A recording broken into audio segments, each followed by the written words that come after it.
How often during a session of Tony Hawk's Pro Skater have you wanted to continue your killer combo with a little bit of, well, killing? Headshot. There's a little something between the visceral lust for violence and that of racking up a big score, and the club attempts to interlink the two, directly and non-stop.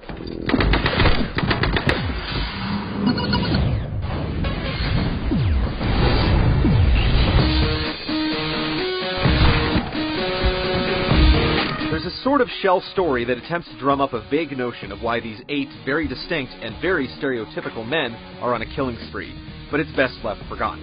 Instead, it's just a matter of choosing the killer who best fits your style. Then it's time to jack up the adrenaline and go for the golden bullet.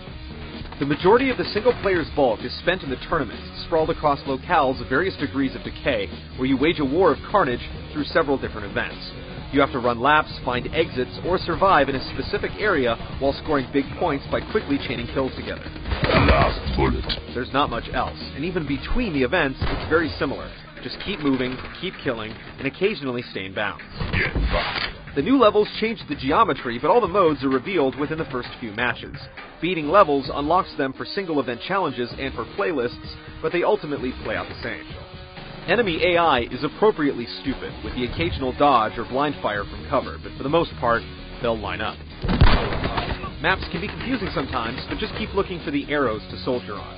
A slight twist to the mayhem is the skull shots, little signs that you can shoot to add to your combo or keep it from bleeding out. They're typically in plain sight, but spending too much time seeking them out will definitely kill a combo, so multiple playthroughs are needed to ferret out the highest score. Multiplayer unlocks more modes with takes on VIP and protecting skull shots, while classic modes like Team Deathmatch and Free-For-All are present. One big caveat is spawn camping, especially in team modes. Don't be surprised if you fall into an endless loop of death, and it's made more frustrating by punishing spawn times. Multiplayer slows the pace down and adds more strategy, but that detracts from the single player's balls-out methodology. It's a real one-note game, and you can only hold that note for so long.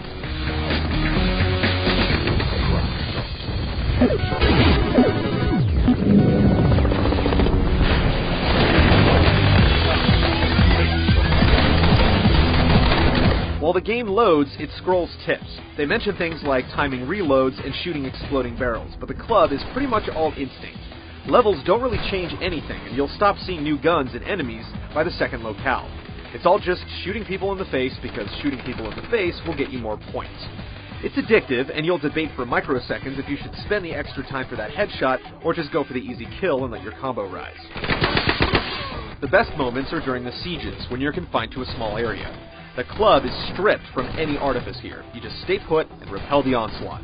You can risk going out of bounds for some health and sprint back before the explosive penalty to keep the combo climbing.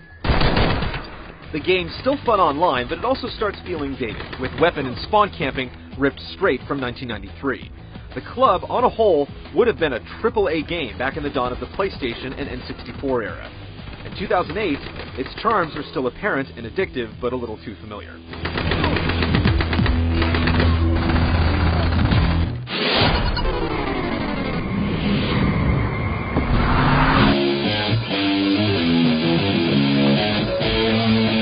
The club comes across looking pretty good, if a little plastic.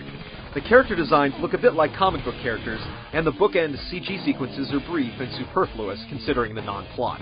Enemy death throws and explosions are nice, with no slowdown, and the sound is dead on with meaty thumps and colorful expletives expelled from those who are about to die. Load times are the biggest culprit, breaking up the action, which is all the club is.